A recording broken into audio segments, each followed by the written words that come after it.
గౌరవనీయులు మాగంటి గోపీనాథ్ గారు Jubilee hills శాసన సభ్యులు అస్వస్థతతో ఈరోజు ఏజీ హాస్పిటల్లో అడ్మిట్ అయినారు. వారికి ఏజీ హాస్పిటల్లో ఉన్నటువంటి సీనియర్ డాక్టర్ల పర్యవేక్షణలో ట్రీట్మెంట్ కొనసాగుతా ఉంది. ఇప్పుడు వారు ఐసీయూలో ఉన్నారు. వచ్చే 48 గంటల పాటు వారిని అత్యంత క్రిటికల్ గా డాక్టర్స్ అంతా కూడా ఎగ్జామిన్ చేస్తా ఉన్నారు, మానిటర్ చేస్తా ఉన్నారు. యాజ్ ఆఫ్ నౌ వారి కండిషన్ స్టేబుల్ గా ఉంది. వారు మంచిగా ఉన్నారు, స్టేబుల్ గా ఉన్నారు. వారి అభిమానులు కానీ బీఆర్ఎస్ పార్టీ కార్యకర్తలు కానీ ఎవరు కూడా ఏ రకమైనటువంటి ఒక మానసిక ఆందోళనకు దయచేసి గురి కావద్దు అని చెప్పని, మీడియా మిత్రులు కూడా తప్పుడు సమాచారాన్ని దయచేసి సర్క్యులేట్ చేయవద్దని చెప్పి కూడా మేము విజ్ఞప్తి చేస్తా ఉన్నాము.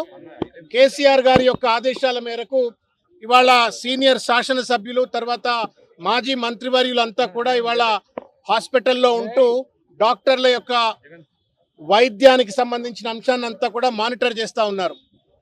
ముఖ్యంగా ఏంటంటే 23 తారీఖు నాడు ఏదైతే బీఆర్ఎస్ పార్టీ మైనారిటీ విభాగానికి చెందినటువంటి అత్యంత కీలక నాయకుడు, బోరబండ డివిజన్ చెందినటువంటి ఒక నాయకుడు, ఆయనకు అత్యంత సన్నిహితుడు, 24 గంటలు వెంబడి ఉండేటువంటి ఒక అత్యంత సన్నిహితుడైనటువంటి సర్దార్ ఆత్మహత్య చేసుకోవటము, అక్కడ బాబా ఫసియుద్దీన్ అనేటువంటి ఒక వ్యక్తి యొక్క ప్రేరణకు గురై ఒత్తిడికి గురై మానసిక ఒత్తిడికి గురై ఆత్మహత్య చేసుకున్నాడు అన్నటువంటి ఒక వార్త విన్నప్పటి నుండి ఈ ఇన్సిడెంట్ జరిగేంత వరకు కూడా అనేక రకాలైనటువంటి ఒక మానసిక ఒత్తిడికి వారు గురైనారని వారి కుటుంబ సభ్యులు చెప్తా ఉన్నారు.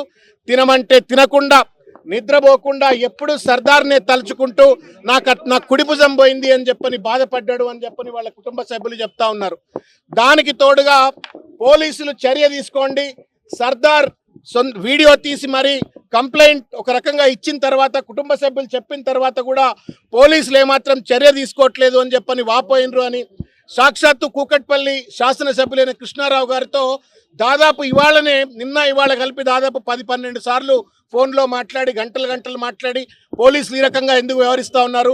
సర్దార్ చాలా మంచివాడు, మానవత్వం ఉన్నవాడు, బీఆర్ఎస్ పార్టీకి మంచి కార్యకర్త, నా కుడిభుజం లాంటి వాడు చనిపోయిండు అని చెప్పని సొంత కుటుంబ సభ్యుడు పోతే ఎంతైతే బాధపడతాడో అంత బాధపడ్డాడు, ఒక ఒత్తిడికి గురైండు అని చెప్పని వారు కూడా చెప్పినారు, కుటుంబ సభ్యులు కూడా చెప్పినారు.